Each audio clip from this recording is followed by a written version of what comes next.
Anda masih bersama kami di Breaking News Kompas TV, Saudara. Saya Iriana Mardanus. Saudara, Kejaksaan Agung memastikan tak akan berhenti mengusut kasus dugaan korupsi ekspor bahan minyak goreng meski sudah ada 4 tersangka yang ditetapkan. Kemungkinan bertambahnya tersangka baru masih terbuka lebar.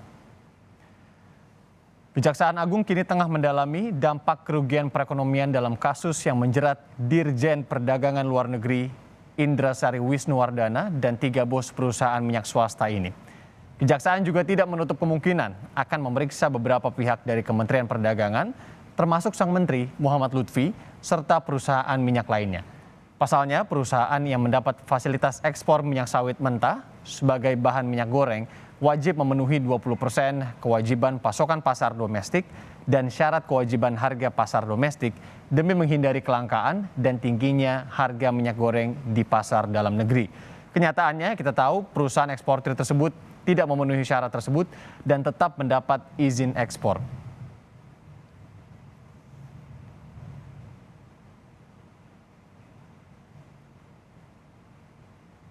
Kejaksaan Agung sendiri, Saudara, tengah mendalami kasus dugaan tindak pidana korupsi terkait pemberian izin persetujuan ekspor minyak goreng tahun 2021-2022. Menurut Jaksa Agung Muda Bidang Tindak Pidana Khusus, ada sekitar 88 perusahaan eksportir CPO dan produk turunannya yang dalam pengawasan Kejaksaan Agung. Kejagung telah menetapkan 4 orang dalam kasus ekspor minyak goreng yang menyebabkan kelangkaan minyak goreng, Saudara.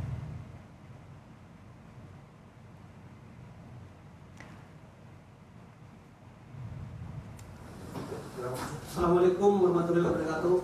Om Swastiastu, salam sehat dan salam sejahtera untuk kita semua. Terima kasih saya sampaikan kepada rekan-rekan pers pada siang hari ini di dalam acara Komplek Bapak Jampitsus dan Direktur Penyidikan dalam rangka perkembangan perkara penanganan perkara minyak goreng. Pada siang hari ini, semoga sengaja kita hadirkan karena banyak pertanyaan dari wartawan, banyak meminta waktu ya, agar kita semua dapat apapun silakan ditanyakan nanti terkait dengan perkembangan penanganan perkara minyak goreng. Waktu dan kesempatan saya silakan saya berikan kepada Bapak Jampitsus. Monggo Pak Jampitsus. Assalamualaikum warahmatullahi wabarakatuh. Selamat siang, salam sejahtera untuk kita semua. Teman-teman media, seperti yang teman-teman ketahui bahwa kita sedang melakukan penyidikan perkara yang terkait dengan kelangkaan minyak goreng terkait dengan distribusi maupun kewajiban dari para pengusaha atau pihak-pihak memang yang usahanya menyangkut ekspor CPO ya.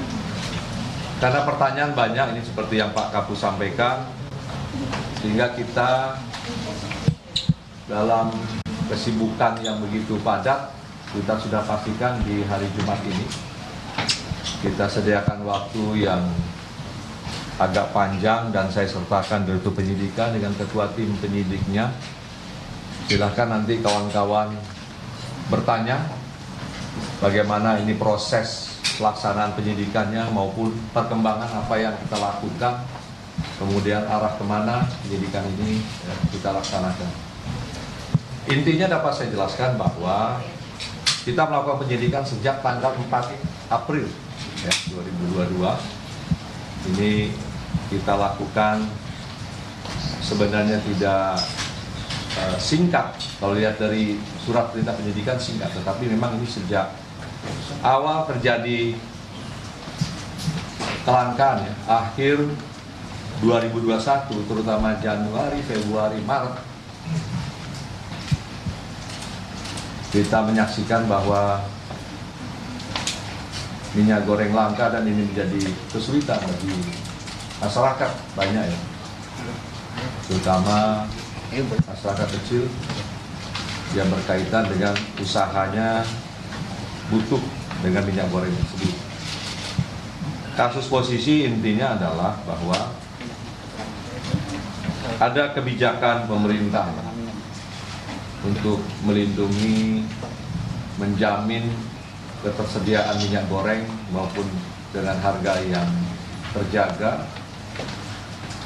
yaitu Keputusan Menteri Perdagangan nomor 129 dan dirubah dengan Permendak nomor 170 di bulan Maret 2022. Yang intinya adalah bahwa apabila akan dilakukan ekspor ya, maka bagi perusahaan-perusahaan tersebut diwajibkan untuk memenuhi DMO atau Domestic Market Obligation itu sebesar 20% di ketentuan yang pertama, kemudian 30% di ketentuan yang kedua, yaitu 170 tahun 2002 dari Kementerian Perdagangan. Dan kita sejak awal sudah melakukan pengamatan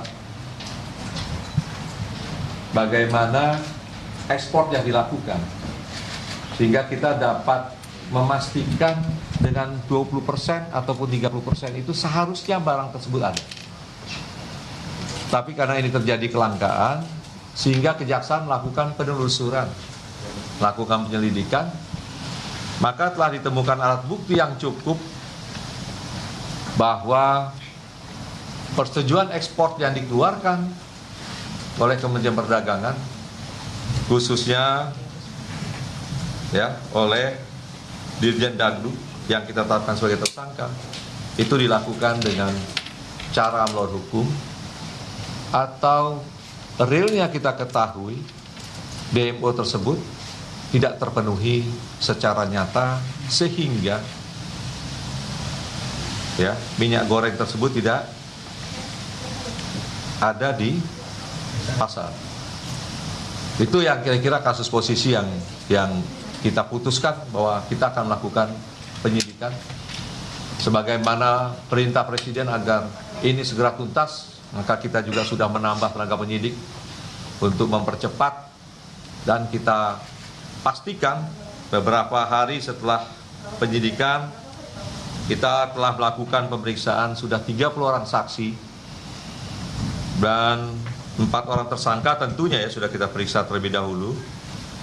Kemudian untuk memperkuat, karena seperti teman-teman yang tanyakan kepada kami ini pasal apa, ini pasal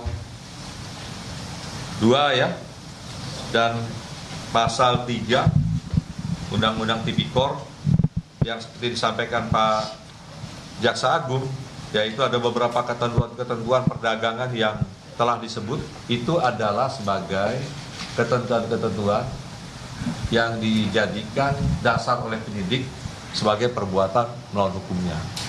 Tetapi tetap kita sangkakan pasal 2 dan pasal 3 di Undang-Undang Tipikor. Ya. 7 ahli telah kita periksa karena ini kualifikasi pertama kita naikkan ke penyidikan adalah kerugian perekonomian negara. Jadi progresnya itu sudah 30 orang saksi, ada beberapa tempat kita geledah, ada 10 tempat sudah kita lakukan penggeledahan untuk memperoleh alat bukti lain. Dokumen juga sudah sekitar 650, dan terutama penyidik sekarang sedang konsentrasi di barang bukti elektronik. Ya, BBE inilah akan memperkuat bagaimana kerjasama antara para tersangka. Yang tentunya ini masih dalam penelitian penyidik, sehingga tidak saya sebut apa bentuk-bentuk percakapan mereka di BBE tersebut. Tetapi penyidik meyakini bahwa ini ada kerjasama antara tersangka dari Kementerian Perdagangan dan para pengusahanya, para swastanya ya. Kemudian progres yang lain, bahwa penyidik sudah melakukan pendalaman, mengecek ya ketersediaan DMO pada saat itu di seluruh wilayah yang terkait dengan para pihak swasta yang telah kita lakukan penahanan. Kemudian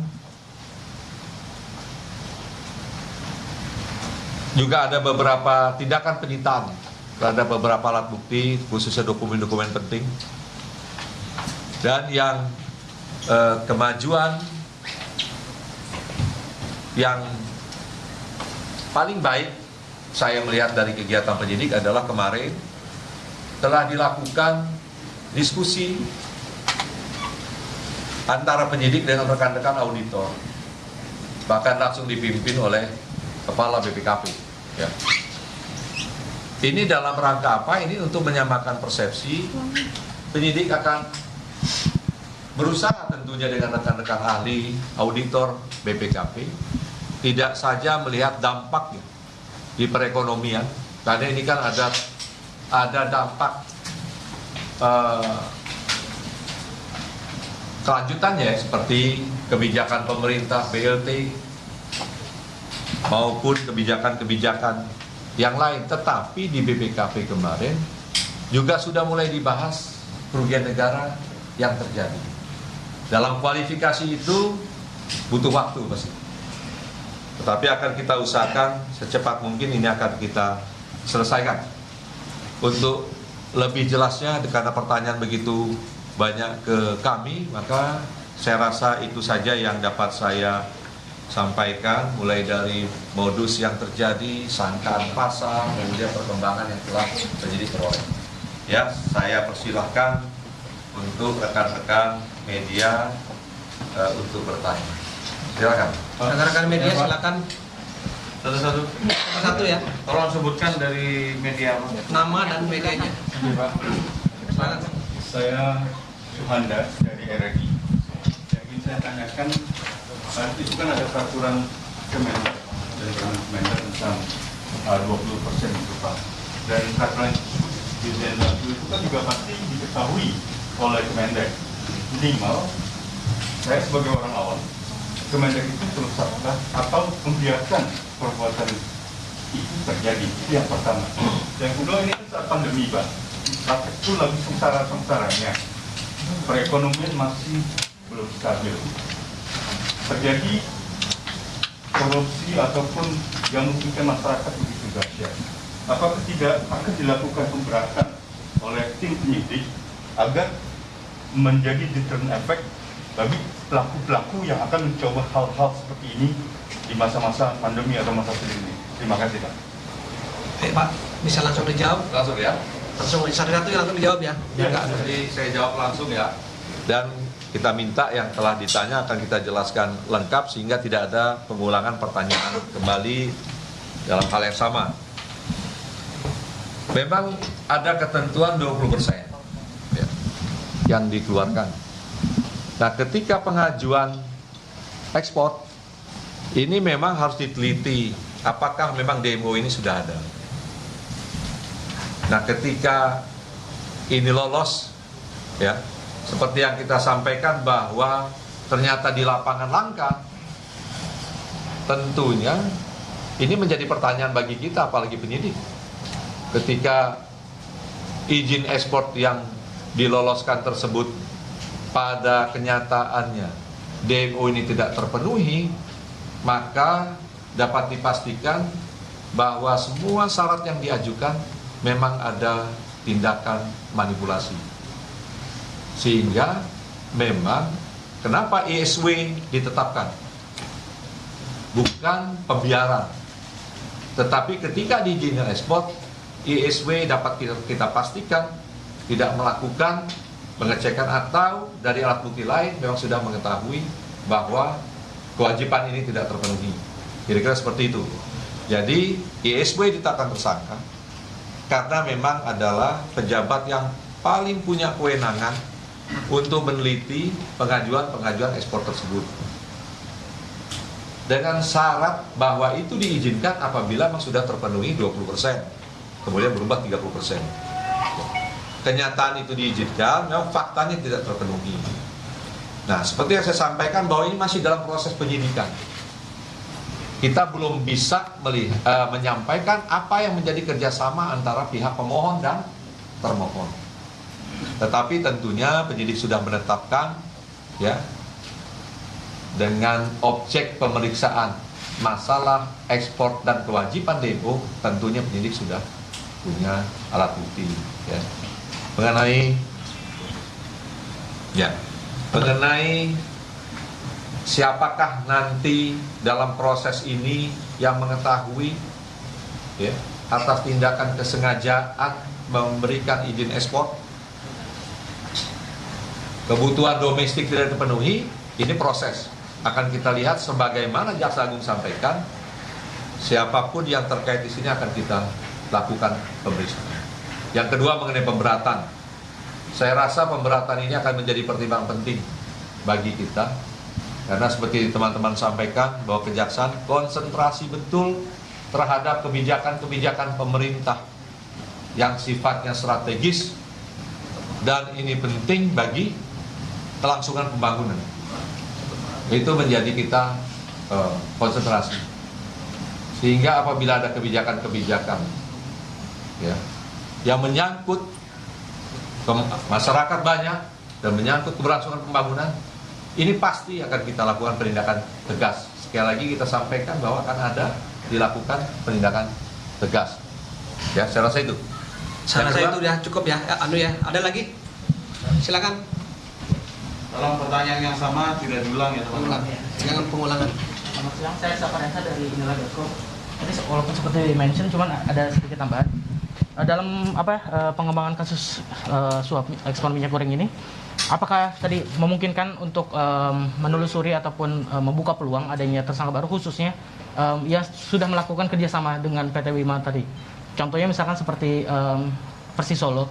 Dan di sisi lain, apakah juga membuka kemungkinan adanya kemungkinan juga untuk memeriksa Bapak Lutfi Binsar Panjaitan yang ditengarai membangun perusahaannya bersama-sama di PT Wilmar tersebut, sehingga memang itu mungkin memiliki keterkaitan dan membuka peluang untuk setidaknya menjadi membuka informasi baru atau mungkin keterangan baru. Terima kasih. Pertanyaannya dikaitkan kemana-mana, Pak. Silakan, Pak. Terima kasih. Jadi kejaksaan ini pasti akan profesional lah.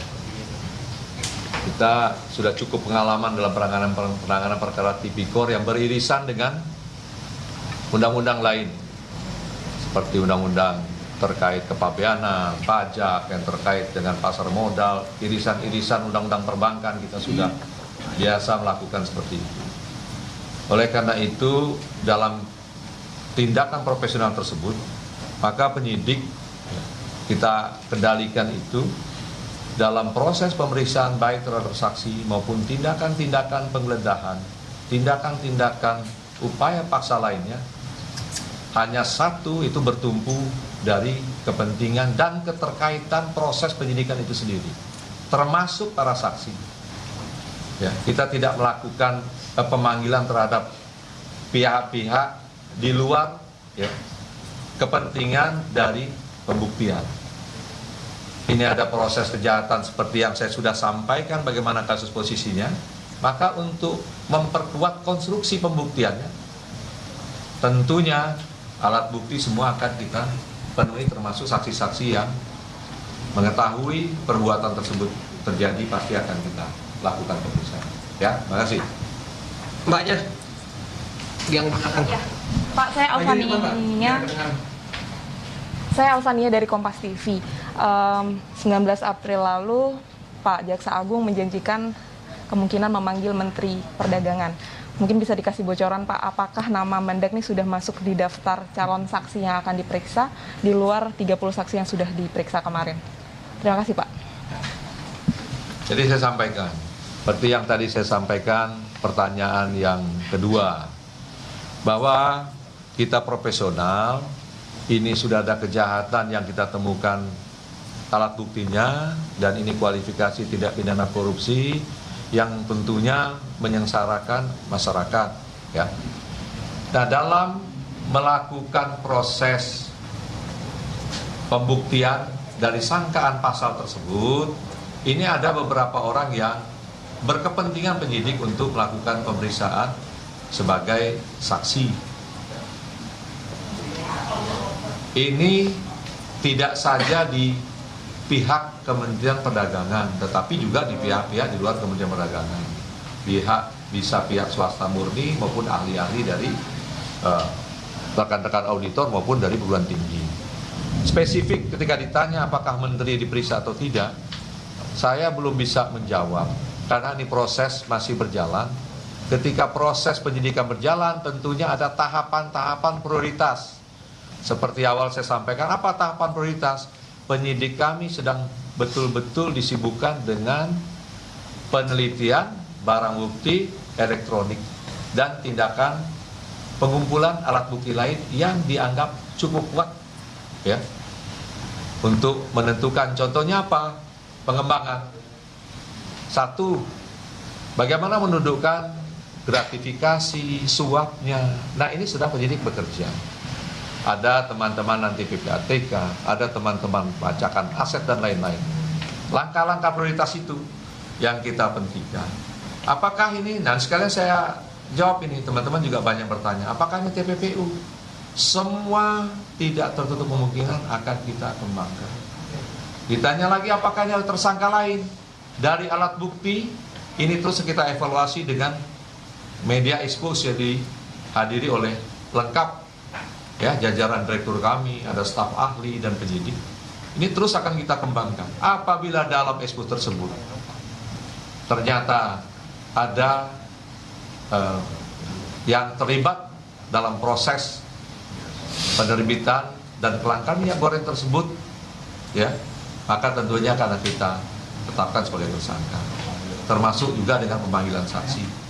Apabila penyidik, ya, memerlukan keterangan Menteri Perdagangan, maka juga akan kita lakukan pemeriksaan terhadap menteri tersebut. Ya, jadi kita ikuti proses. Tahapan pertama ini penyidik sedang konsentrasi di hal-hal yang menjadi kepentingan, ya, prioritas.